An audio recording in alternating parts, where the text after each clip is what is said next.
I'd like to ask you to take one moment to imagine something in your life that's a little annoying or a little bit of a distraction or just something you don't want to have to deal with on a regular basis.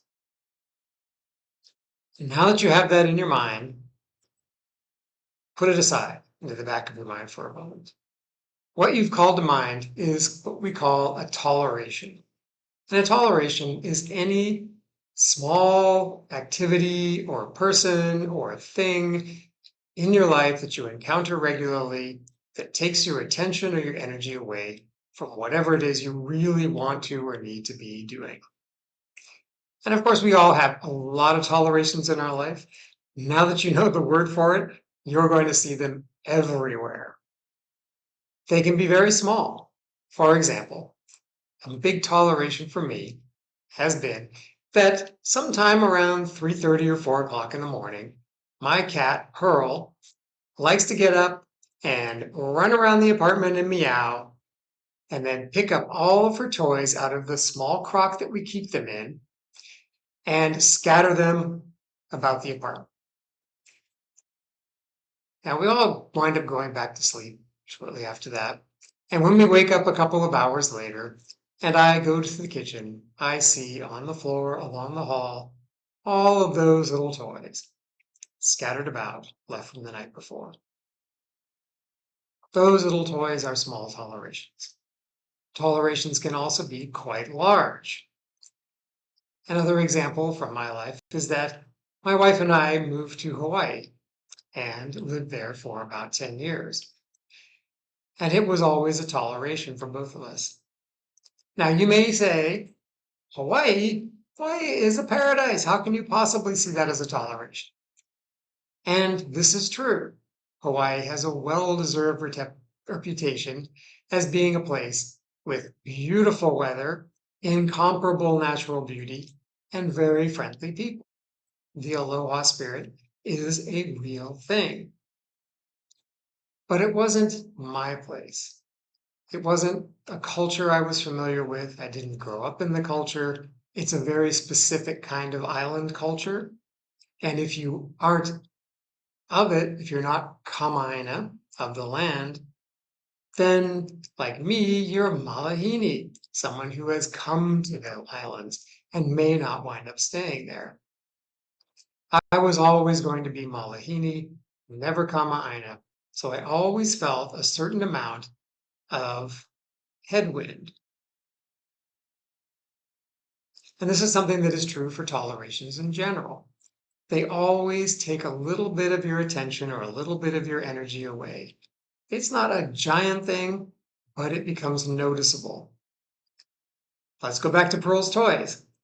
Every morning when I would walk down that hall, there would be all those toys.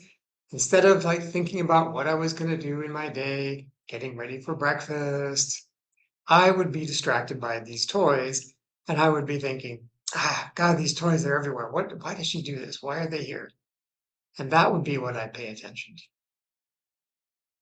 The bigger ones, like Hawaii, the headwind that I felt because of that cultural difference meant that everything that I did in Hawaii was just a little more difficult than it would have been for someone who was from Hawaii.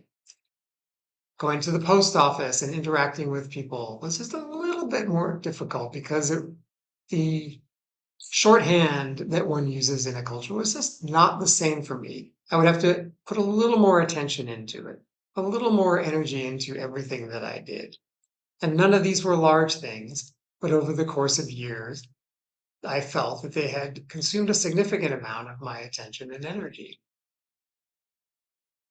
Now, the good thing about tolerations is that they can be zapped. And by zapping a toleration, what I mean is you can take a concrete action to remove that toleration from your life. For small things like Pearl's toys, zapping a toleration is easy. I adopted the habit of getting up, and as I walk down the hall, I see the toys, I pick them up, and I put them back into her little crock. Now, of course, this sets it all up for tomorrow's game, but that's fine. We can play. Larger ones take a lot more effort and intention. Moving out of Hawaii required a decade of very intentional actions on our part. Because when we got to Hawaii, we did what everyone would do. We began making friends. We developed habits. We had acquaintances. We had doctors. We had things we liked to do. There were many, many good things to do in Hawaii. And we also had jobs and work there. So we had to find something that would be worth going to make us give up those parts of it that we did enjoy. And eventually we did. We found another city, Seattle, that was a place that felt like our culture. We zapped that toleration by moving into this other culture. And the benefit to zapping toleration is that you get all that energy back. You get all that attention back. It's now yours to use again.